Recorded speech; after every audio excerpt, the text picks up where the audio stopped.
Where's the love? Where's the love? It's right here in the heart of the city, man. I'm Silas Grant, and I got my man with me, Tony Lewis Jr. What's up? I'm here, man. I'm outside, man. Yeah, outside's cold outside. Nah, definitely cold. Yeah. Big shift. Yeah, you know what I'm saying? Big shift. Winter months, man. Yeah. You know, it's our time, though. That's what we doing. Yeah, that's what we do. You know, for sure. Yeah. How you? You all right? I'm good, man. Yeah. I'm good. Sure. How was Thanksgiving? Man, Thanksgiving was incredible, man. Yeah, you I know? saw some photos, you and the family. Yeah, man. Pops here, man. Yeah, that was beautiful. You know, so it's been a lot of firsts. As you know, a lot of people know since, March has been a lot of firsts. But I mean, Thanksgiving is, a major day for most families, right? And definitely our family. You know, that's one of my favorite holidays. My wife, that's her favorite day of the year. She be getting busy. You know what I'm saying? Them chefs, man. Shout out to them chefs. But she definitely got busy this Thanksgiving because it was first Thanksgiving home. And, coming off the turkey giveaway. I was going to say, yeah, he's a part of that too. He's a part of that. So many things that, and one of the things that I, realized, just sort of reflecting during, over the holiday break, was I would, definitely, be sending him pictures of the things that he is actually here to experience, right? And that just really occurred to me, especially with the turkey giveaway, which was my 14th annual joint. Shout out to Nicole Parker and the whole Essalon family. Yeah. And Project Give Back, of course. Yeah. Big Ransom Miller, but that my father was actually present, bro. Really, really, really special. You know what I'm saying? And then to be Thanksgiving, to be there in the house and just see him, man, enjoying just food and family, bro. Things that, I prayed about, fam. You know what I'm saying? That whole week was just special. On the Friday before Thanksgiving, my father and I got a chance to bring out, my favorite rap group. Yeah, we haven't talked since then. Yeah, man. At the Kennedy Center, like we bought them out, bro. You know what I'm saying? Like, I mean, I've been even, certain things. You do things, you just do it, whatever, right? But it's like, man, I kind of been sinking in, like the magnitude of that. And me and my father, you know what I'm saying? And but also just outside of us. Right, when you start talking about like hip hop culture, Wale was there the week before. We were there, in amazing seats right close up to be able to witness that. We talked about that a bit, but then the next week for us to be the people bringing the clips out, you know what I'm saying? I saw a clip of Pusha T talking to your dad backstage. Yeah. And celebrities are often in entertainer mode. Right, when they leave their house, sure, they're public figures, for sure. And sometimes entertainers, in particular rappers, do things for a look. I saw an interaction with them. I don't know what they were talking about, but I could see them talking, and I seen Pusha kind of take this deep breath when he shook your dad's hand, and it was like that wasn't for a show. He really felt like I contributed to this, and I'm happy because he did. Yeah, and he was right. Yeah. He did contribute. And he was definitely happy. Was certainly happy. And Miles also. Yeah. Super just happy. Almost to the point where it was just like it was hard to even articulate. You know what I mean? Both ways.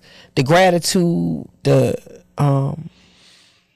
sort of the happiness, the amazement that this really real. And this is the first time that Pusha been able to get up on either of us since my father been home. I was gonna say I thought that might be the first time. We he just been been touring, running around, what I'm saying? Of course, obviously his family, his life, But yeah, man, so it was beautiful for all of those reasons, you know what I'm saying? I just was like, man, and we we had we wrote something up we were supposed to say. We got out there on that stage, and it just was like sort of like my father, just overcome with just like, and you got people in the crowd just yelling out, "Welcome home!"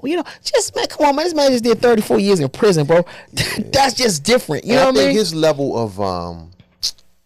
of gratitude and humility, because even when he again for the 15,000th time apologize. Yeah, you see that? Yeah, man. Because he be meaning. He want people to know that. No, this don't. He don't have to do that. Yeah, you know, he home. I think people don't. He home. He could just be like, yeah, I would have not. But none of this was an act or a show. Like this is real. Yeah. You know what I'm saying? But at the same time, you know what I mean. He a man who also, you know, again, he's come to terms with his mistakes, and he's, you know, tried to bother those. You know what I'm saying? Mm-hmm. And for me, I think that, you know, it's to that moment or moments like that for me. It's just like, man, look at this shit. Like, you know what I'm saying? Like, look with the service, all the work, all the tears, all the pain. Like, yo, like, look what we went through that for this. You know what I'm saying? And so much of his return, it's like I take joy in just seeing him be free. You know what I'm saying? Like, I'm the reality of I say this saying I'm ecstatic that my father just being home does something for me. Mm-hmm. But what I mean is I'm a 43-year-old fully formed man. I don't need my father for anything. Unfortunately, I miss that.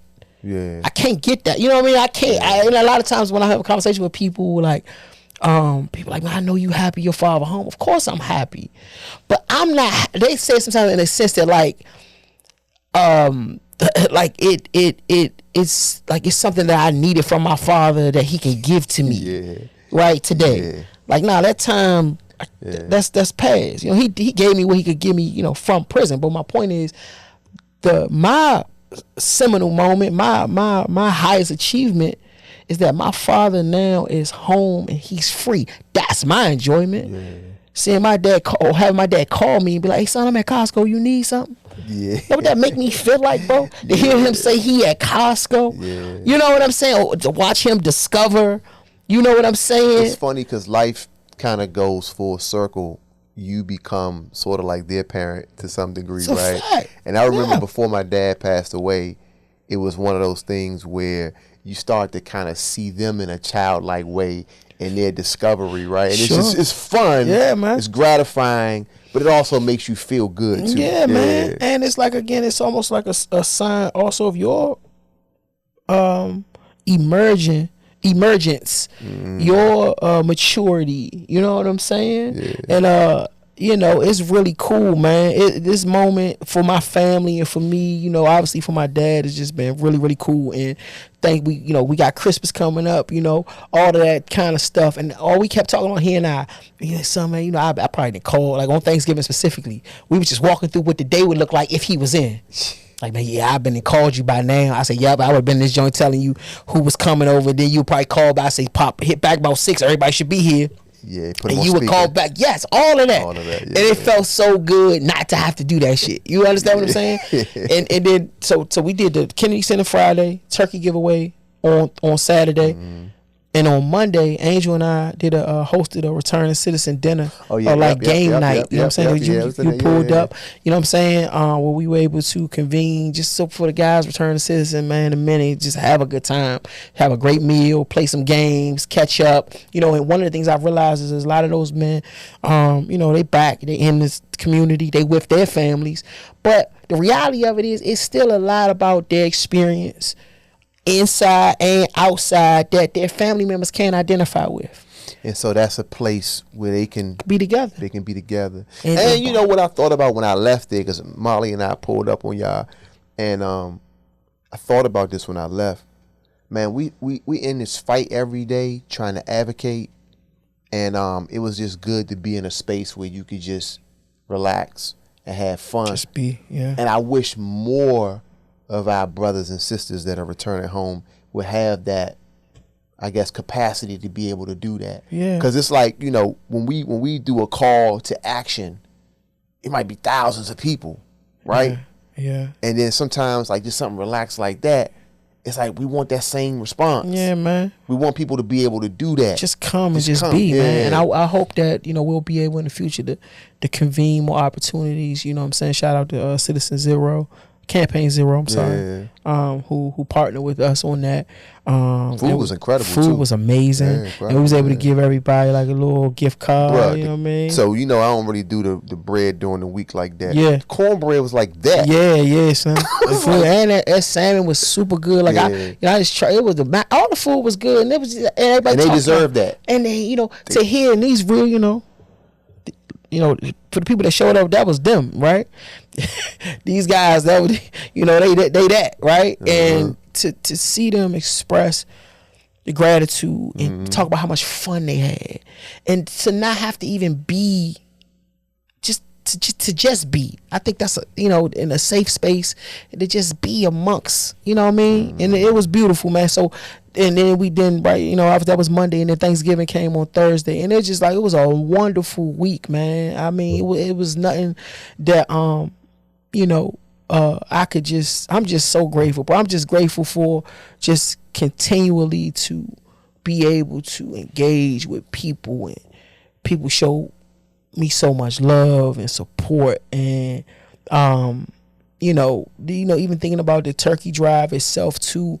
We fed the seniors at House of Lebanon, the old around my way, but also to be able to partner with the Tony Lewis Juniors and Silas Grants of 15 years ago, and tell them, hey man, who work in all these different communities around the city, man, come get you 50 for your community.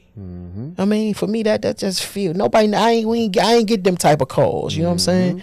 So to have that, to be able to be in a position to do that, have a person like Nicole Parker, who's a CEO. You know what I'm saying? Her company, does government contracting. Her company is getting into residential housing and commercial buildings. All the stuff she's doing, to be able to, because she came to one of my turkey drives 6 years ago. You know what I mean? And it would call me up and say, hey, man, listen, I got the rep. I just need you to help. You know what I mean? She saw you do it the way it was supposed to be done. Yep. And I'm going to say this real quick. What you did this year, I think the things you've done this year, I was telling somebody the other day specifically about what you've done. It was the biggest lesson for me in 2023. If anything, I'm thankful for is to be able to see it, because you left no stone unturned over the last 20 years, not just to get your dad home, but just the work you've been doing. And for anybody that wants to get the success that you've had, they got to realize you cannot leave any stones unturned. Yeah. And I think that taught me a lot. It made me question, am I going hard enough for the things that I want, right? The things I want to accomplish, right? So you bringing up Nicole, she called you like that because she saw excellence in what you were doing. And there are probably a lot of business owners that are waiting to give, but they got to find the person that's really doing it the right way. Yeah. And I think a lot of people could watch what you've done just in this year alone, right? And really say to themselves, man, question themselves, like, am I really making sure that I'm turning every stone to get done what I got to get done? I appreciate that, Brody. I appreciate that, man. I appreciate. And again, I got to shout out Nicole, man. And, last 4 years we've been collaborating. Yeah. It's 5 or 6 years ago, she came over the joint we did over the ones. Her Chef JR introduced us. Oh, yeah. She pulled up back then. Yeah, you was there. Yeah. She pulled up back then with like 100 turkeys. Me, Chef JR, Raheem, and Quick was doing it together that year. And again, and it's like, even with anybody who have a partner, where they all forever my partners, like, it's not even about it's just about just picking up new people and who want to help, obviously, man, Big Ransom, man, you know what I'm saying, special human being, bro, godsend, bro, and it's like, even, it was crazy, and this is the last thing I'm gonna say on this. I'm around O Street, all that's going on, I'm trying to coordinate that. I call up a kid that I mentored, he's a man now, I met him when he was a kid, on doing the Sons of Life days, Xavier and Delphine. Oh yeah. Xavier has the successful moving company. Yeah. I said, hey Xavier, what you doing, man? I called him this Saturday. I'm like, man, what you doing? He said, I'm in the house, Tone. I think he said he just came from the gym. I said, man, I need you, man. I'll call on you. I said, I need you though, Joe. I say, man, I gotta. Can you go pick something up for me? Cause I call U-Haul. It was the day of. They ain't had no, you know what I mean? He like, yeah, what you need me to do? Just I tell him I need you to go pick up some stuff, some boxes for me. Cause he done gave out boxes with me. Went with me with his whole life. Yeah, his whole life. Since he been 11 years old or something like that. You know what I'm saying? He like, yeah, just, you know what I mean? I said, yeah, they over the Army this year again, da da da. So Booby, I called Booby too. Cause Booby was gonna get some to take, you know, where he wanted to take him. Booby called and said, Booby going to Xavier gonna come up, man. Xavier, go get the stuff, come over, and then Juju and them was giving out, doing around Colors. They was doing their turkey joint. Their distribution was from Colors. You know what I'm saying? And Xavier, I said, man, just take it up Colors. You know, and so to even have those those resources and those people in my life that can just support in that way, you feel me? No questions asked, and get it done and efficiently and effectively. You know what I'm saying? It's just a lot, so much that, again, I remember that I met this kid when he was in 5th grade. You know what I'm saying? Now he's a grown man. He's a business owner. You understand what I'm saying? So it's stuff like that, man, I don't take lightly. Obviously, I poured into his life, but he's poured into mine. You know what I'm saying? And for him to be able to step up and help me out in that way, you know, and shout out to Booby, you know what I'm saying? All the men, Marcellus, Queen, who was a Pathways graduate, who doing his thing, he mentoring and helping a lot of kids over in Congress Heights. That might have been the highlight of the turkey drive. He bought the Congress Heights youngins round the way. Yeah. And Jamila Hardy was with him too. But, and it's crazy, Tia Bell had called me asking me did I have any extra turkeys for hers. That's how she framed it. Like, yo, you got some extra? I'm just thinking it's for her, whatever. I'm like, yeah, Tia, boom, boom, just I got whatever you need for you, right? Just come around O Street and get it. She called me back like, nah, Tony, I was asking to try to help out my buddy Marcellus. He said, but he already around. I said, look at, you understand what I'm saying, bro? And for him, first of all, proud of what he doing and helping these youngins, but to have them youngins round my way, and for them to know that this my way. But guess what the funniest thing, but what would have it is, you know, Cure around Congress as well. So the Congress Park Cure folks, Violence Interrupters, wind up coming over as well. And they cool with some of the guys will be around my way. And some of the guys around my way was out there helping as well. And so I saw for them young men to see, like, okay, the guy who they saying running this, which was me, damn, this his neighborhood. He from around here. My big homies who do VI work around my way know his homies. You understand what I'm saying? And when I was telling them, was like, and you about to take what I'm gonna share with y'all to go back and do around your way, just what I'm doing around my way. Yeah. And you could be known and respected in your neighborhood for doing this. For that, yeah. You know what I mean? Yeah. And I could tell it was tangible for them. They could wrap their mind around that, because guess what? They were seeing it. Yeah. You know what I'm saying? And my father was out there and people telling about, I'm like, yeah, he is big with that street. He is big as it gets. Yeah. So but we telling you that this was up. This what you need to be doing. Yeah. You know what I'm saying? So anyway, man, I'm just grateful, Holmes. That's good. For real, man. That's good. I'm grateful, dog. We ain't talk about all the Thursday though. Well, hey, we ain't talking about the whole Thursday. That'd be your old people, man. We did about 4:30. Shit got ugly. It was cool. 4:30 happened. Hey, man. Hey, look at me. Let me say this though, right? Let me say this, man. I actually had accepted. You know, I deal with reality, man. So it didn't ruin my day as much as it normally would. Yeah. So I knew that was a possibility. You know what I'm saying? But the way y'all work this, man, it was just, man, it's bad, man. So what y'all going Super Bowl? I don't know. I don't know yet, man. I don't know. Gino will trick y'all tomorrow. Yeah. Gino, the 12th man, and then he gonna trick y'all tomorrow. Yeah, it's all right. Yeah, y'all got Miami though. Yeah, y'all got the Eagles. What y'all got the Eagles? One more time. They beat y'all already. Yeah. It's cool though. Snuck out of there. They are who we thought they were.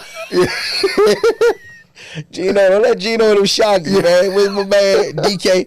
Let me ask you something though. Like, this is the last thing I'm gonna say on this too. But man, listen. Not saying just let you can say. I'm just saying we can continue to talk, but I just want to say this.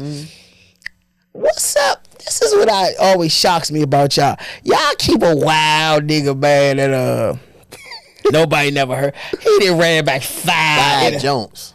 That's crazy. In the midst of Diggs being out for the year. 5 pick 6 in the midst of the star cornerback. Yeah. Man, who is this guy, man? So I left. I was at my brother-in-law and sister's house, and I left to go meet up with Valerie and Molly where they were at. So when I got to the second destination, we had scored again. I mean, literally, I'm going from like Clinton to like District Heights. Right, so that ain't taking a whole lot of time. And I look on Twitter like, oh, he done picked the joint and ran it off. 5 times. 5 Jones. It's an NFL record, man. Yeah. 5 pick 6s, man. That's crazy. His background story crazy too. Like, oh, for real? Like, he wasn't really recruited in college. He ended up getting to a school by He's chance. a bum. That's what I'm saying. Sorry. Nah, but I got it. You can't help but do, like, even with I told you, like, I mess with Lamb. Like, I never can root for y'all, but I keep it real. You know what I'm saying? And that's all right. But they better not put him on what's his number, 14? Metcalf? Was 84, whatever. They 14, the big boy. Man.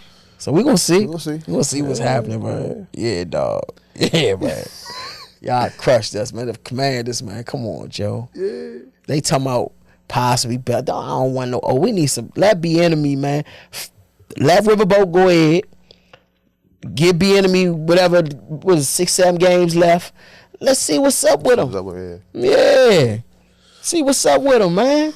You know, let him see what he can do. You know what I mean? And then we go ahead and you know, I think Belichick and all them type of I think those days in the NFL, I think it's over. But you know, I could be wrong. I could be wrong. We'll see. Yeah, y'all ain't got them problems. Okay. Yeah. It's terrible, it had to be y'all, man. Shout out my man Rico. You know, we watch games. He Cowboy fan. We ain't watch that. Yeah, what? Is he? And I watch games with this dude every week, except for, you know, not on Thanksgiving, of course. Yeah. But yeah, I got to deal with this. But he just keeps sending me TikToks about the cow. It's too much. Old Aikman. Why? He's sending me old Aikman clips. And they really got y'all back feeling like that. Oh, you know, speaking of old NFL, have you seen Bye Bye Barry? No, I haven't. I heard about it. Check it out, man. Yeah, I heard about it. Yeah. Your man on there. Yeah. Emmett on there. Yeah, Emmett on there. Yeah, Emmett on there. Yeah. Which I thought it was dope, though. I mean, you know, to have, and it, you know, just it's really good. But it really speaks to when you keep, and I mean, just tying it sort of like to what you were saying about like the fight for my father's freedom and other things. You know, Barry, it wasn't just about being tired of losing. He gave his maximum effort every time, every game. You know what I'm saying? But how long can you hold on when you fighting for something and it don't happen? You know what I'm saying? And it's not quitting. Right? He didn't quit. Well, he did quit, but he wasn't a quitter, if that makes sense. And one of the things that I think came out in the joint for real was it wasn't about just simply his teammates not performing to the highest level. I think he really felt like he didn't want to play for another team, and that his front office though wasn't as committed as he was. Yeah. And it was deep to hear, and he wasn't the type of person to like slander, you know, he got class.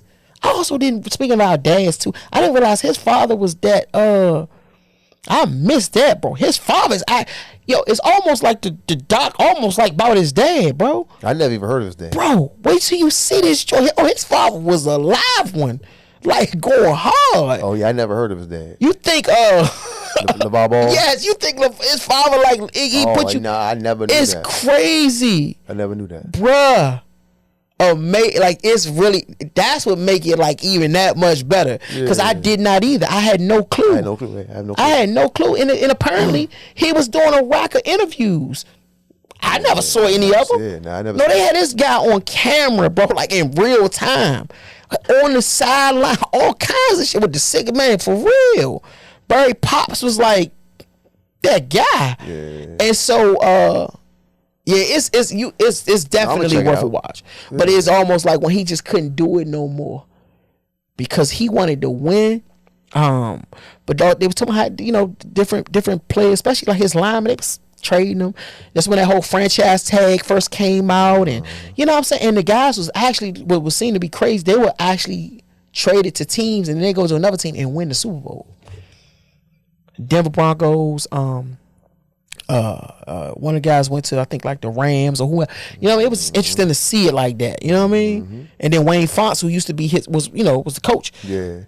Some of the years, Wayne Fontes was even saying, as an old man, it was like one of them, like probably happened like last year when they came back, or when they unveiled the trophy at Full Field. Okay. Barry got a trophy, but Wayne Fontes was saying he tried to get Montana when he left San Francisco to go to KC, and he went to KC. But the front office, like, he too old, went to KC, took them to the AFC Championship game, you know what I mean, twice, basically. He tried to get, Wayne Fontes said he tried to get Warren Moon. That'd have been like oh my God. That'd have been like said front office said he too old. Right, so it's good, man. It really is, bro. Yeah, check it out. You enjoy it. Like I said, your bum man on there, Emmett. Yeah. He on it. I wanted to spend some time talking a bit about some things that have transpired recently on the national front, specifically in the state of New York. Most recently, there was a law, and it's escaping me now, but it's sort of a grandfather clause for civil suits related to sexual assault. And there's been a lot of talk about allegations and claims from generations past that have now sort of come to the forefront and impacted notable people. During that Thanksgiving week, the deadline for filing was actually that Friday, and we saw a lot of alerts on our phones from different news outlets about that. And it sparked a lot of conversation over the last 7 to 10 days around just where we are as a society and how we look at intimate interactions. Yeah. And how we judge what transpires in these intimate interactions and relationships. And I think you and I, we talk offline daily, right? And I think one of the things that you and I have talked about in the past is how we've come out of what I would consider to be like the dark ages when it comes to sexual relations. Yeah. And how in some instances what we were accustomed to as being like acceptable is no longer acceptable. Sure. And the rules have kind of changed and people are adjusting, but then you can't erase what has happened in the past. Sure. And people are still being held accountable, even though in that time period there may have been a different set of rules. Yeah. You know, or people that who may have felt powerless in those moments no longer feel that way, right? They feel like they can fight back. And I think, as men, right? As men, I think it's important for us to, and I think we all should learn from these situations, and a series of other situations. I know, maybe that was right in the pandemic. Remember, it was a lot of, it's sort of in the heart of the Me Too movement. Remember I did that live with Aja and Damo. Yeah. They really just listen and learn from women, because men, we look at things, we've been conditioned a certain way. We look at things a certain way. I can't speak for all men, right? But I'm just saying, I know that I have, right? And certain things that you didn't see maybe as being as detrimental as it was, or as hurtful as it was, or misogynistic as it is, or you know what I'm saying. And so sometimes we gotta just listen to women, you know. And then it's particularly like I know with Jay say in that joint, you know, it took for me to have a daughter to look through a woman's eyes, you know what I'm saying? Me being a father of 2 daughters too, I'm even more curious about how we need to show up, and because we have influence on younger men, you know what I'm saying? Yeah. But it's like, you know, what we've been seeing lately, man, you know, again, I think is people have a mechanism to hold people accountable for what they feel like was done to them.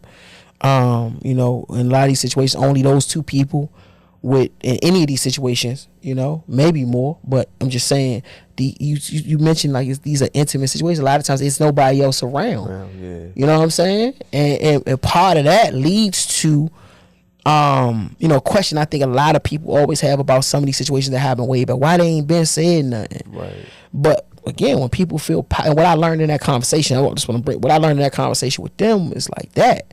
When you feel like, when even sometimes you feel like, when you actually probably know that nobody gonna believe you, and not only that, when you may even feel some responsibility or guilt. Well, why did I put myself in that situation? Mm-hmm. Right? But we have to, across the board, say, it's no situation that can happen that a man should ever sexually assault a woman. Yeah. You know what I mean? Anybody sexually assaulting anybody. Oh, well, that too. Yeah. Nah. But definitely. Nah, facts. Yeah. Nah, I'm glad you made that. Yeah. Nah, facts. There's no rationale for any circumstance where somebody should be sexually assaulted. Mm. Bottom line. You know what I mean? Mm. And we have to, there's no such thing as somebody asking for sexual assault or whatever. You know what I'm saying? And so, but that's you talked about coming out of the dark ages. We have to begin to condition and train and coach and teach a different way. You know what I mean? I'm gonna speak, like when I was growing up, older dudes would tell us, man, you can't be soft with no, man, you gotta be, you know what I mean? Yeah. Not say go rape a girl. No, that never was the instruction. But you have to present tough. You have to present strong. Girls, if you were too nice, man, listen. These are all the distortions that people are raised in, right? I don't like him. He too soft. What is that? You too nice. Think about that. So what's the opposite of that? So what do you like? So if you got young men growing up in environments where they being taught that you gotta be aggressive and assertive, and girls like that, they like, you know what I mean? Even on them in some instances. Yeah, right. That's dangerous shit. You know what I mean? Because you almost you teaching people that they are supposed to exert power over another person. That's a turn on. Do you know what I'm saying? Yeah. You know what I mean? So professionally, you've done a lot to help develop other people, right? Like your famous moniker / mantra is "I build people," right? So you built a lot of people. In your own development personally, what were some things that you had to unlearn in that space as you grew? Because you alluded to things that older guys would say, but like, was there a moment where you're like, I gotta really reshift my mind in terms of how I approach this? Yeah, I also had men though, like my father, a lot of dudes that went to jail, right, around me, you know what I'm saying, who would teach me too, like, you can't never be just like driven by sex though. You know what I mean? Mm-hmm. Because they come from jail. You gotta be mentally like disciplined. You can't be driven by, you know what I mean? Can't let your Joe make a bum out you. You know what I'm saying? I had uncles tell me that. You feel what I'm saying? But also seeing how, and like you also, man, you just gotta be careful. You gotta always remain in control. right? Because a lot of them we talking about, whether sexual assault, whether it's sexual harassment in the workplace or whatever, that's you losing control, right? Like that, there's a time and a place for everything. And as I developed and as I matured, you know, I was always aware of that, but I also was this kind of person, man. And I ain't saying I'm holier than thou. I done dated in the workplace and all that. You feel what I'm saying? But I ain't never harassed nobody in the workplace. You feel me? Like, and I've always been the kind of guy that I might like you, but once I know you don't like me back, I don't like you no more. You know what I'm saying? I'm not going to be persistent. I'm not going to make you feel uncomfortable. I'm not going to badger you. You feel what I'm saying? I'm not going to do that. I always felt like that was like, nah, because how you going to like me? You feel it's like, nah. But like, I always felt like, yo, nah, it's cool. I'm not mad at you or none of that. We cool. I'm never going to try to, because I always felt like that would make, I just made me feel like I was a bam. Like, I ain't never going like that, right? But that was helpful for me. You know what I'm saying? Like, in terms of like, and then you get into a place sometimes where, you know, you as you grow, you get more exposure, whatever case may be. Sometimes people come on to you. You know what I'm saying? You gotta, you know, and for men, we're not often in that position. Right? Men normally, we the ones pursuing. So sometimes you get into a lane where it get a little different when people pursuing you, and you have to, you know, that sounds so weak to me, but I'm being funny. Set boundaries, right? Set boundaries. But even this is before like even getting married, but just like the marriage kind of created a boundary, right? Already. But I'm just saying, but like when you're not married, you know what I'm saying? You do what you want, you running around, whatever. But you also got to understand that everything good ain't gold. Everything you can't be trying to be in every situation, if that makes sense. Yeah. But a lot of men ain't got. They don't have that control, because that could be detrimental to what you trying to, where you trying to get to is what I'm saying, you know. And what are your goals? Like, if you chasing that, and not in terms of what I'm saying, if that's you got things you trying to do, you can't really be preoccupied with every single pretty girl that walk past you, bro. You know, especially when they pursuing you, like you said. When you in that seat, it's different. I'm gonna tell you a quick story. Daphne broke weak though. Don't get it twisted. Daphne said, "What would you say?" I'm gonna tell you a quick story, man. So about maybe a month ago, 2 months ago, I was walking, and I was on one of my long walks. Right, I'm out there competing with Reek. You know, and I be going back and forth on the walks, right? Shout out to Reek. Yeah, Reek, man. So I'm walking, I'm uptown, and this truck pulls up. There's two women in the truck. One of them an older woman, one of them a younger woman. The younger woman is driving. So they pull up next to me, and the younger woman is driving, kind of said something a little flirtatious to me out the window. I didn't quite hear what she said at first, right? See, man. So I had my earbuds in. I took them out. I thought she was asking a real question. Yeah. So then I took the earbuds out and I heard what she said, and I just kind of like brushed it off, being respectful, right? And I kept walking. So I'm like, at this point, to give you some context, I'm like at 7th and Allison, that little circle around, right? Yeah. I'm on a long walk. So I'm going up by Coolidge, probably an hour later. And I get around to like maybe 3rd and like Peabody, Quackenboss. I see the same truck, right? I mean, they coming in a different direction. They didn't see me at this point because they like a block down. But in that moment, for the first time in my life, I was like, dang, what if I was a girl and this is what girls go through? Because like that could have literally been a girl who was being pursued by a guy in the truck. Yeah. And that guy could have saw her again and tried to pursue her again. And this is what they living through. Yeah. Right? And I'm like, I'm 44 and I never really thought about it like that. You know what I mean? Right? They were harmless. They didn't say nothing disrespectful, nothing like that. She just was sure, but you know, but me walking on my own and you see these people pull up in this truck and you like, man, if I was a girl, how would this have ended? Yeah, bro. You know?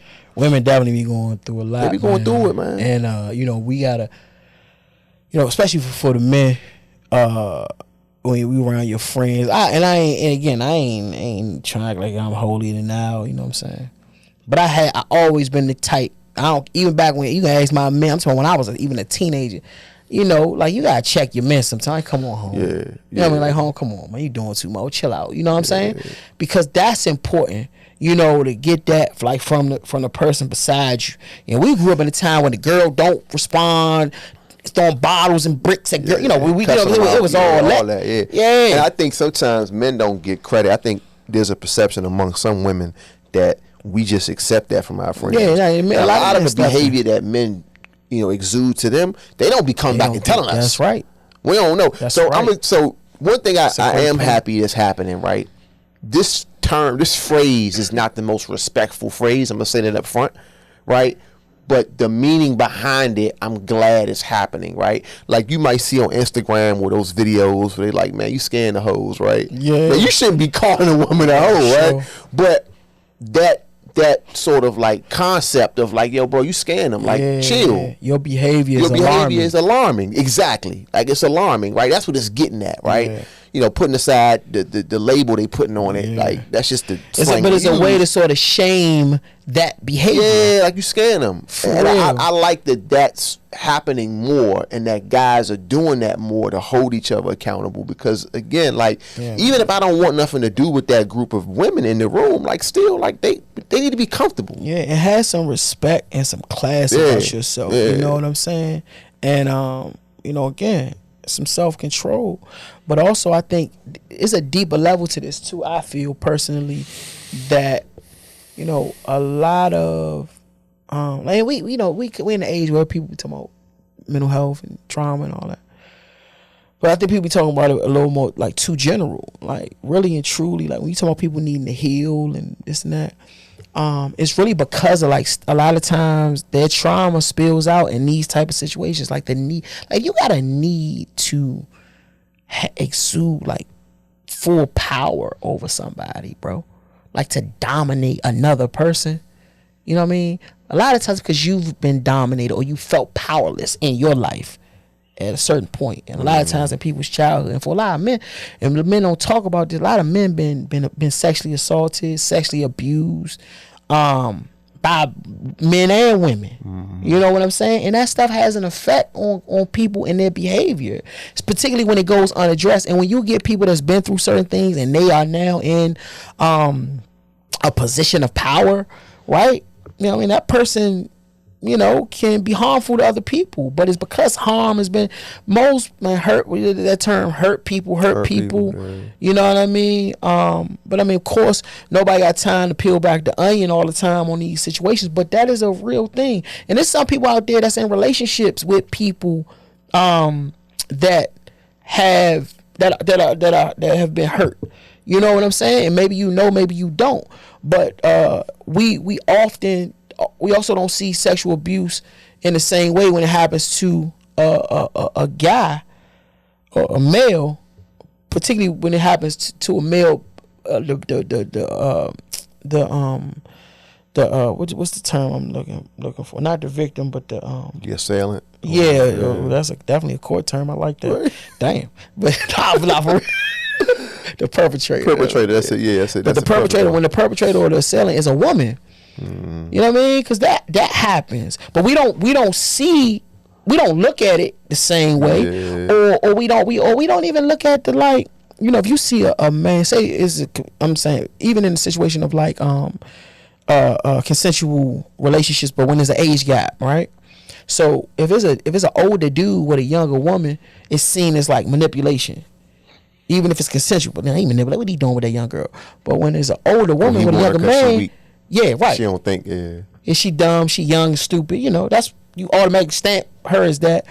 But when an older woman dealing with a younger man, she a cougar, and you know, he lucked up. You know, that's how I see. It's no manipulation there. Well, at least I'm talking about. It may be, but I mean, in terms of the public perception.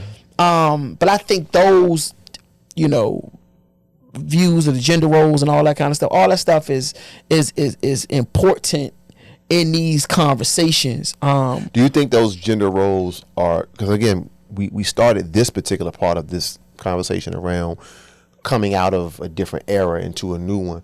Do you think that the gender roles are now starting to change as well at all? I don't know. That's a good question. But I still think, and I could be wrong, but this is how I see it. particularly when we talking about in a physical dynamic, and we talking about like the like a sexual assault. If we talking about sexual assault and the ability for one person to overpower the other, right? Or the person's ability to stop something from happening to them. I think it's still going to be that the male, and I'm gonna say the not the person identifying as a male. You know, I think that's the way to say it. But the male person born as a male is probably gonna have more strength than a person born as a woman. Mm-hmm. You know what I mean? And that frames how people see that dynamic. You feel what I'm saying? As it relates to the people see that way. You know what I mean? Yeah. Because if a man said that a woman raped him, right? Most people are gonna be like, "How?" Yeah. You said, "Man." And first of all, I mean, your the equipment is different. Like, you know what I mean? Like a woman doesn't have to be aroused to be raped. She doesn't have to be aroused, and her body will eventually react a certain way. Like we programmed it. A man has to have an erection to have sex. You know what I'm saying? Mm-hmm. If we talking about like that intercourse that way, you know what I mean? Mm-hmm. So that the process will have to be different, but you get what I'm saying. Mm-hmm. But people's mind of a rape, if you ask somebody what's a rape, it's gonna be a man overpowering either a man or a woman. Yeah, the man. It's always gonna be the man that's gonna be the purpose in somebody's mind. Is what I'm saying. Whether it's whether it's a male or female, it's gonna be the man who is the aggressor and who is the perpetrator. And so from that lens, I don't think, despite changing and see how we may see gender roles as it relates to like at work or in the family, when it comes to that, I still don't feel like that there's been the needle has not moved on who we see as the victim and the perpetrator. Yeah. I think what I've listened to a lot in the last week and a half is people talk about the distance between the time in which the allegations occurred and the time that we're living in today. And I often ask myself this question. I've been blessed not to be in that situation, but God forbid you're in it. Like, when's the perfect time to say that happened to you? Yeah, right? Because you don't wake up the next day and just tell the world that happened. Yeah, I know. And one day turns into 2 days turn into 2 months, 2 months turn into 2 lifetimes. Yeah, and the trauma of it, sometimes some people want to forget it. Yeah. Like literally. They don't ever want to think about that moment again. Because what we don't often account for is that a lot, I'm not going to say most, but a lot of sexual assaults happen at the hands of people that the victim knows. Yeah, ain't strangers most time. And sometimes like we hear these stories of the next day they reconvened and they saw each other and they were together, and that person who's been victimized, sometimes they like to revisit, but they revisit that person to try to figure out, did this really happen? Yeah, man. It's that traumatic. It's that traumatic where like your memory is sometimes altered and you try to escape it and you try to smooth it out. The shame that come with it, how a person feel, and then sometimes depending on who it is, right? Again, back to that, will people believe me? If I know you, if we got shared friends, shared family, let's keep it real. What will me saying something do to, right? Will I cause trouble in amongst, you know what I mean? That's that thing be deep, right? And one thing that we often deal with, I think it's more of a thing, not so much in Western culture, but like in other parts of the world, where assault happens in relationships too. Yeah, but it may be more common. It's absolutely happening in American husband wife facts. Rape can happen there too. Facts. That's a such thing. Yeah. But imagine a wife getting raped by her husband. Yeah. But again, and they got kids. So what you know what I mean? Think about. She probably ain't that quick to say. You know what I'm saying? And I think to that point, you and I, we do a lot of work around building people. Yeah. It's hard to sometimes convey to people, in particular men, that, that's possible. Because a man, like, that's my wife. Yeah, young. But you don't own her. But you don't own her. Yeah, you don't own her. You don't own her. You can't do that. And that, man, and bruh, because when, this is another thing, like we talking about like peeling back the onion, right? I mean, when you see a lot of women, bro, that dealing with substance abuse, dealing with mental health issues, and when you get to really talking to them, bro, and you talking about building and work I've done and working with these such fragile populations, bro, and somebody look in your eyes and tell you they got molested and raped. They got molested when she was a little girl, and then they've been raped or raped multiple times. I've been in it, and one thing about me, I used to be in my mind like, dang, what make her share that with me? Cause I want to say I'm sorry. I don't know. I don't be knowing what to say. I just had a conversation like that maybe 2 weeks ago. I was like, huh? But now I'm more equipped with the tools to say, hey, you might need to go to, you might, but this, especially when I was a younger man, like what? In the disgust that I would feel that somebody who they felt cared about them did that to them. You know what I'm saying? And I also think that also raised my, friends of mine, like whatever, so it raised my consciousness on how I tried to show up in my dealings with women that I dealt with. You feel what I'm saying? It's just it's like it's deep, bro. And one of the things I think you said that people miss, whether it's wherever's on the news, we say the sketch of a rapist, or in movies, or people that we call like tree jumpers, or the child molester in the van. But more times than not, it ain't never them people. Somebody It's somebody you know. And again, raising 2 daughters, when we get to like, bro, that's why I'm so, and I don't want to mix apples and oranges, like blending in like child molesters and rapists. I mean, I think that's important. That they're not the same people. But at the same time, what I'm saying, as far as like in this conversation, have me thinking about it, like being a dad. It's like, and not just a dad of girls. One thing about my mother, like I was the only child. My mother ain't played it. My mother, I ain't really get a chance to stay in nobody's house. Right. And if I ever did, my mother used to give me like I'm talking about the interrogation, bro. Anybody touch you? Anybody? And I used to be feeling away. Even young, I'm like, what? Yeah. Ain't nobody touch me. I think I went to one sleepover. Yeah, bro. My entire childhood. Cause I'm telling you. My father used to say this, and I don't know why he said this. My mother was more on the lines of what you saying, what your mother did, right? As far as like just making sure you was all right. But my father used to be like, man, they live here. You can go over there, but you live here. You live here. Yeah. That's my thing. They can come over. You ain't going because this is the thing. All that because I'm telling you, bro. I'm telling you. And even when they get older, and I'm gonna let them know, because I don't want to put the super fear, so when they be scared to like not tell me because what they think I might do to somebody or whatever. But like tell me. You ain't gotta worry about it, baby. Just tell for real, because because my point I'm making is, I've seen what that does to people, bro, in their lives, and that's an unaddressed thing. That joint can be the trigger for so much. It often is, bro. Yeah. For probably so we were just seeing the end result.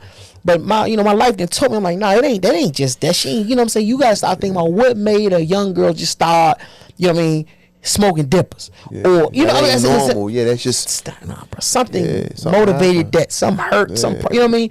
So it's like it's it's so for I don't know. We talked about this privately too. Was this whole sort of like protect black women mantra and all that, and people all often attach it to like these clips that they see. You know what I mean? But I think black men do step up. Black men ain't just sitting around and just letting anything happen. But black men also aren't in control of other black men, like total control. Like that's what we say, we have the power down. It's not that simple, But all we can do is raise our younger men. Well, not just raise them, but set examples, right?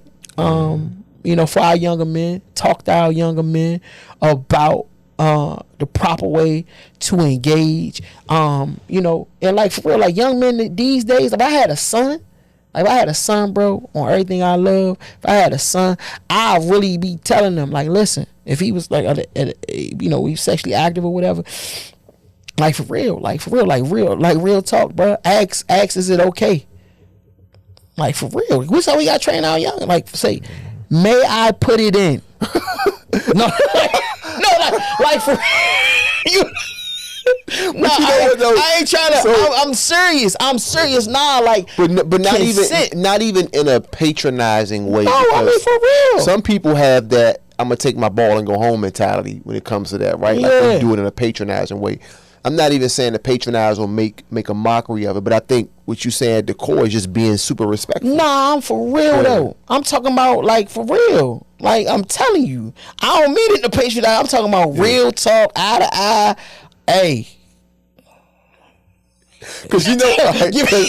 Cause you know, right? Go, cause I can't. My son, I went with my son. You know what I mean? For real. So when me, Mike, and Ed were doing the man ups on a regular basis, right? This was like, you know, some years ago, and this was the leadership academy. I was doing for you. Yeah, we were doing a leadership boot camp for young men in particular. Yeah. Most of the sessions were for young men, and this was after the Kobe Bryant situation, right? Way after that, but that conversation around those allegations caused a real national conversation online about contracts and sign-offs, right, before having intercourse with people, right?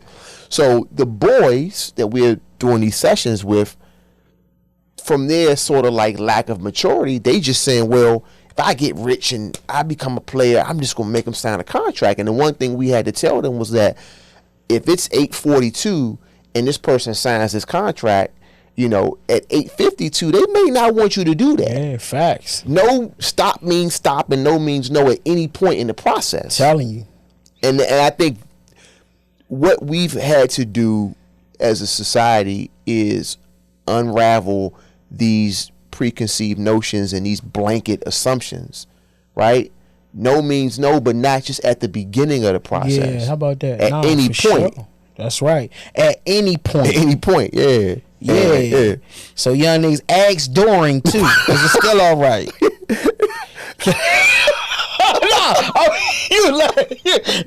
I'm trying to tell you, you know, it might, you know, for real now, because I'm not trying to make that. I am laughing, but I ain't trying to be funny, because it ain't no way, bruh. That might, man, if somebody come out and put that on, and that's another thing too, on the other side of that, one of the things about those kind of allegations, right, is, man, that shit is detrimental. Even if it ever became where it was unfounded, right, when it was not true, right, it still puts a mark. Like, so like you gotta, like, I think we have to coach our younger generation into, on both sides of the equation, anybody engaged in sexual intercourse, that's a part of the process.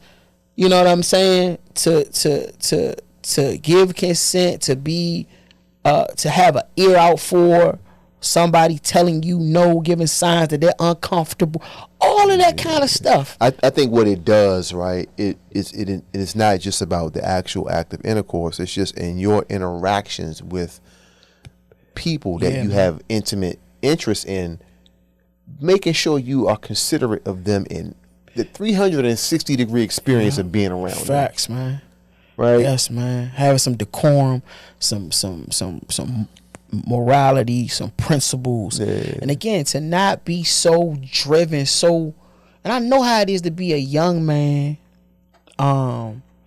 You know what I mean? And then you know, people get in these situations, especially when I'm talking about like young, like, you know, when you first experiencing, and then you know, your friends might be a little more active than you trying to get one under your belt, like, all that shit. Cause you know, human nature don't change, bro. Like, humans are human, been like that from the beginning of the time. We operate the same way. You know what I mean? And it's like trying to really have you understand that ain't the end all be all. You cannot step over. You have to respect people's boundaries. You know what I'm saying? At all costs. You know what I'm saying?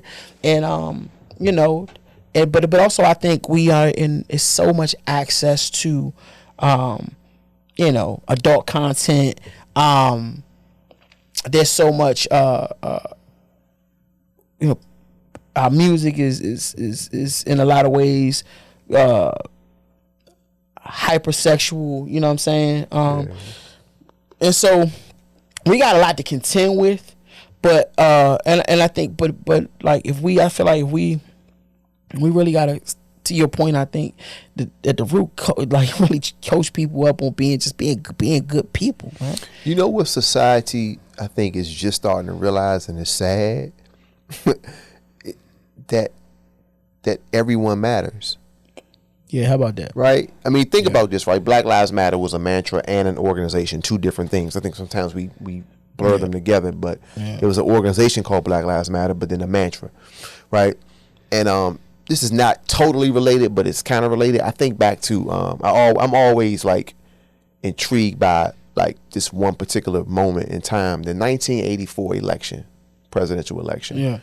Stats showed that like 8.5 out of every 10 people that voted were white men. In 84. In 84, right? I think that the number was like 8.5 out of 10, right? And correct, I could be wrong, but I remember it being that almost to that point. And like that was the election where Reagan won every state with the exception of Minnesota, which Mondale was from Minnesota, right?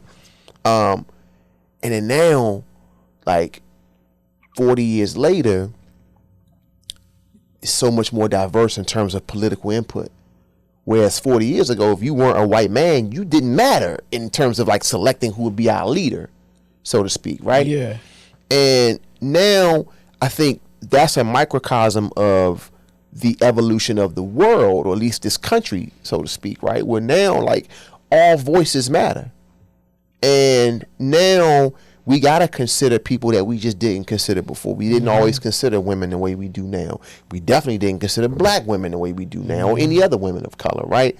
And I think we're coming out of these ages where like it was just dark ages. Like we were just really operating not at the level of civility that we are now, or at least trying to now. Sure, like all change might, it don't feel good at the beginning, but it's a must. You know what I'm saying? We have to evolve, and that's what's happening. Because it's not all right. The things that's been happening to women. You know what I mean? And for real. And what I would be telling a lot of men that be pushing back sometime on some of this is like, I'm saying, bro, listen, it's not even about. I'm even getting into the right and the wrong, especially like we didn't even talk about like when before this recent stuff that happened with Cosby and da. But I was like, yo, listen, bro, talk to your mother, grandmother, aunt, sisters, cousins. Man, this stuff ain't like just out there in the world, bro. This shit real. It's happening. Talk to women you've dealt with. Like that's one of the things about like women that I've been in relationships with. You know what I mean? You talk to them. They've been through some things, and everybody ain't been raped, but it been some close calls. It been some, some things. You know what I mean? Some utter disrespect. Some utter facts. And we can't just acknowledge it when it gets to sexual assault. There's some things short of that. Sure, no, that's what I'm saying. Exactly. Yeah. You be like, yeah, what? Yeah. You feel what I'm saying? Yeah. Like real talk. Yeah. And that's the reality. It's a culture.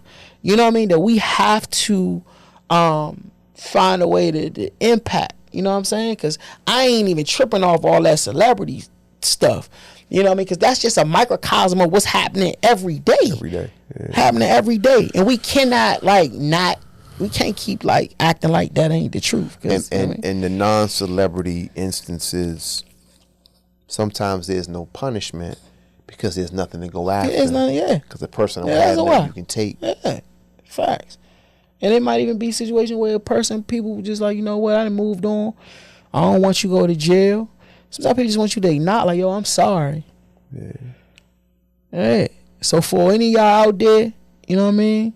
Your victims out there, people that you victimize, bro, like, sometimes, like you said, they be right in the club, you right around, you know what I'm saying? Yeah, like, yo, come clean one day, just be like, I'm sorry. Sometimes that shit might go far for people. You know what I'm saying?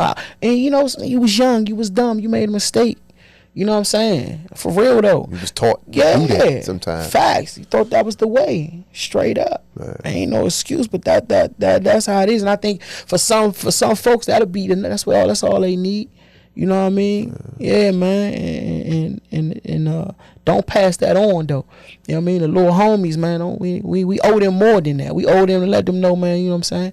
Like treat people with utmost respect, bro. You know what I'm saying? For real. It's really about consideration. I think that's something that we all have to grow in. It's just being more considerate and thinking about other people. And again, this time that we live in now, as much as we're evolving, I also think though there's a period that we're in where everybody's for themselves, and it's the only thing about their own perspective. You know, we got to get beyond that. Yeah, man. And I think even like, again, and as you know, especially for when you would, you know, as you grow, you know what I mean, you be with an adult, like, you know, some of that, like with a woman, like, she gonna tell you what she like.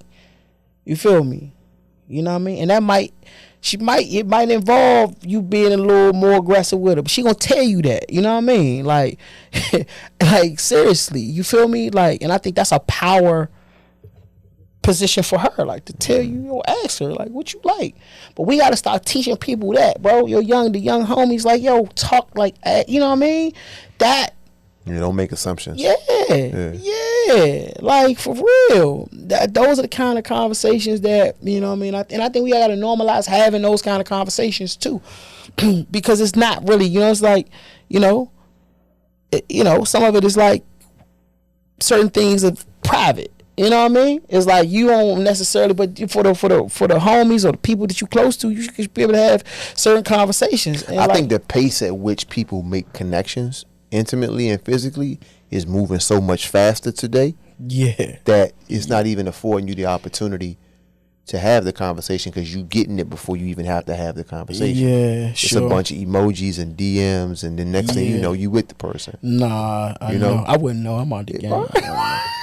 But it's like, but now I can imagine it's just that. moving a lot faster. I know. You know. But when it get down to the get down, remember, Holmes, little homies, hey, say, is it okay? Real, Tone, some big homies need to. Yeah, nah, for real. Some big they homies might need it. Yeah, I know. Nah, for real. Because at one point in time, that's so true. I used to work at AARP for a long time, right? Their advocacy group for senior citizens, and they put out publications on a monthly basis, and they got like 60 million members, right? And there are a lot of people that are in their 60s and 70s, married, widowed, divorced, whatever the case may be. They back in the dating pool. Sure. Facebook has impacted them in a way that hasn't anybody else. They working too. They work on that Facebook. No, they working. Yeah. Old heads, right? I heard like a rapper, them they be getting burnt. You know, they ain't come up with rubbers. That's my point. I was going to say that next. So social media, contraception, right? Like all that is impacting them way more. Yeah. Right? And baby boomers booming out here. They booming. Yeah. So they back in that space too. And now here's the thing, right? If you are a 40-something-year-old man or woman, right, your dating range might be 20 years you're younger and you're senior, right? Point. So if you got a 65-year-old man who's widowed and he's back dating, and he's dating a 40-year-old woman who is also she may be dating 40-year-old people that are her peers, and then now she's dealing with him, his mindset is different than the 40-year-old she's used to in her, contemporary base. Facts. Right? So she may be having to bring him up to speed on, we don't do things like that. Yeah. Right? So she often may be in teacher mode, and vice versa for genders as well. But like, yeah, that's a hell of a point. Yeah, that's true. It's a lot of mixing. That's probably more true now than it's ever been. Yeah. Than it's ever been. And I tell people all the time, our generation, I think we're gonna be the first one to never go inside. We're gonna be outside forever. Yeah. Yeah, it's just our we don't got it's gonna be outside. Yeah. So you be 80 years old still going out, and if you are single and you in that bracket of 60, 70, 80. Yeah, for real. You got to be educated on what it's like to be out here in the market dealing with people. And this definitely is in my opinion, a multi-generational conversation, right? Because a lot of what we see was passed down, right? Mm-hmm. And not necessarily passed down by people that have passed on. Yeah. You know what I'm saying? And passed down by people that typically would not have been responsible for giving you that message, right? But I see some of it as also like, I mean, and I want people. I'm just not to cut you off. I apologize for that, but I just think I have to make the point. So much of this is baked into Americana. That too, yeah. You know what I mean? So I don't want people. You know, a lot of times people here, as we stand here, two black men from Washington D.C. They think it's a black thing. Yeah, it's not. Yeah. White guys got OGs too. No, there's no question. This is as American as apple pie, as they say. Yeah. But you feel what I'm saying? But I'm glad you brought that up because I wasn't thinking from that perspective. But I think like you talked a little bit earlier about you talking to if you had a son, and there are a lot of nuclear families where the dad is not having the conversation with the son, but an uncle or OG or a big homie is, and maybe the more responsible discussion would have been directly with the father. Did you have that conversation with your father? Yeah, my father told me one thing, man. This was like I was going to Paul at the time, so he would drop me off when he was at home in the morning, and we had one brief conversation. Well, he was just like, man, you know, I don't want you out here doing nothing, but AIDS is out here. Yeah, that was definitely our time, wasn't it? Yeah, that was our time. The AIDS. Right after Magic. Remember the AIDS? The AIDS. Slipped. Yeah, the AIDS. No. The AIDS. Slipped. The AIDS, they we was on some ski straight. Yeah. Like the AIDS when Magic Slim. When Magic and Eazy-E had. Back to back. I think people, man, boy. Back to back.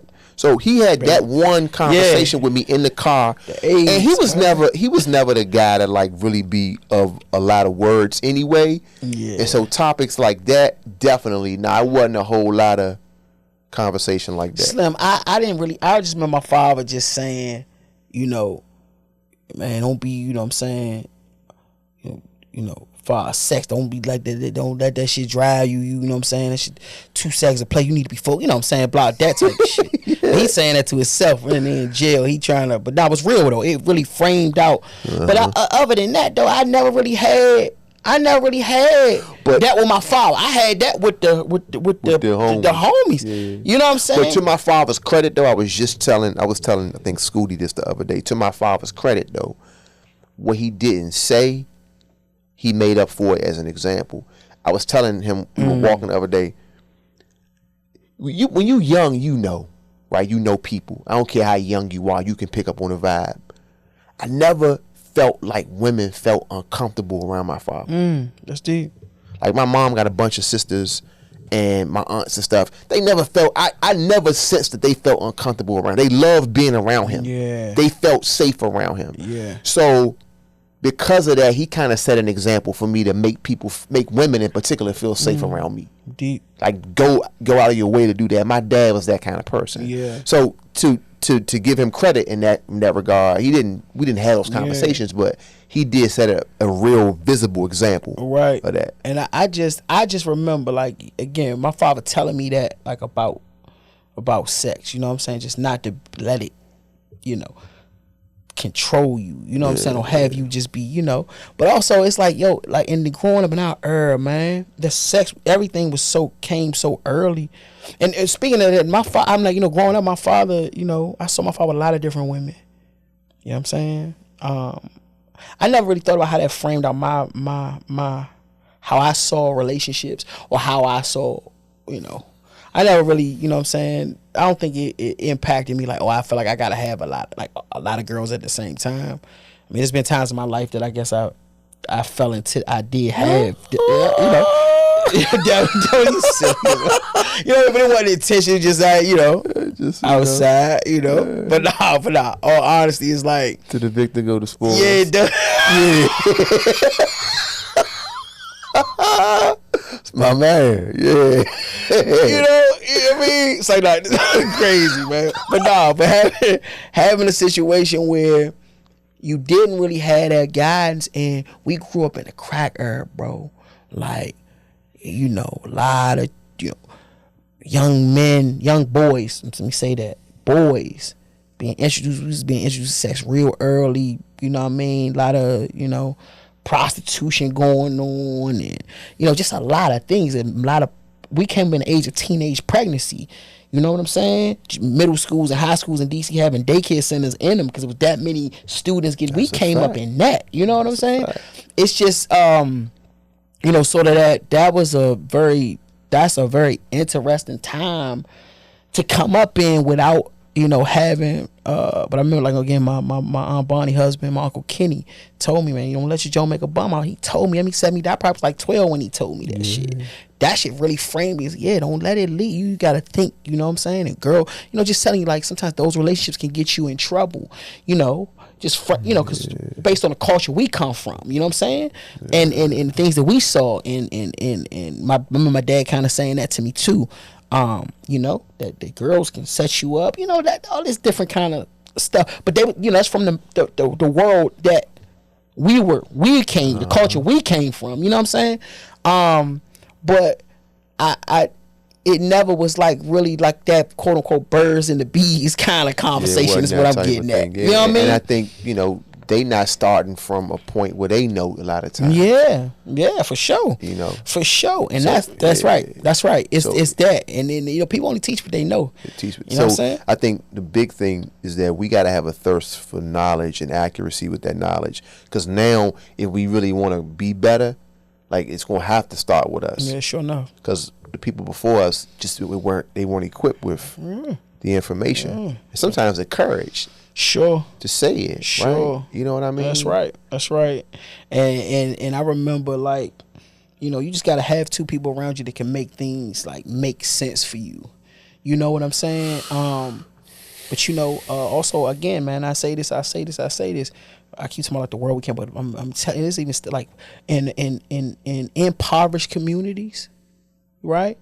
Especially when you start talking about like women on the side of, from a female standpoint, like a male is gonna be judged on how tough he is, and then women are kind of looked at their social statuses based on, like, how beautiful they are, how what can they attract? Yeah, sure. Can they get men to do? Sure, yes. And so when you are, then that dynamic kind of plays into, again, right? That's what I'm saying. That's why. So it's like some of this stuff that is the offshoot. This culture, like some of that culture, is an offshoot of, again, some of things like poverty and these, the lack of the nuclear family. Not to say that sexual assault don't go on across the socioeconomic strata. That's not what I'm saying. But I'm speaking now specifically from where we come from.